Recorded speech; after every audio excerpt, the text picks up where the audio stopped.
Kita tidak berani mengganggu tanah ini. Amun itu lom na umak kari itu lom na bini itu lom na umak kalau itu bina leluhur tu. Ada kutukan. Bama main tanah sako ye.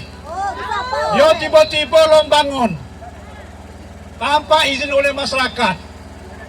Itu mendukung mempertahankan Nenjo. Silakan pemerintah membangunkan kantor KMP, tapi tiba di lapangan Garut. Setuju? Walaupun berisiko kami tetap menolak dari pemerintah dari KMP. Setuju? Itu coba kematuan. Di tanah ini tua itu dia.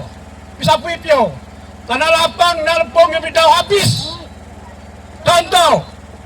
Tanah lapang nak Tangjaam, Lemel, Sukamarga, Tabang Hatta, Tanjung, mau putus oleh pemerintahan daerah dan tidak mendukung hak masyarakat yang sebenarnya. Hari ini cuma hanya Tabah Seberang yang ada lahan. Ini untuk tempat main sepak bola.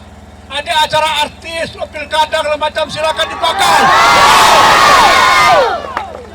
Kalau dibikinkan kantor koperasi, kita tidak menggunakan lapangan ini. Acua. Kami minta pemerintahan desa mencabut izin daripada tanah ini.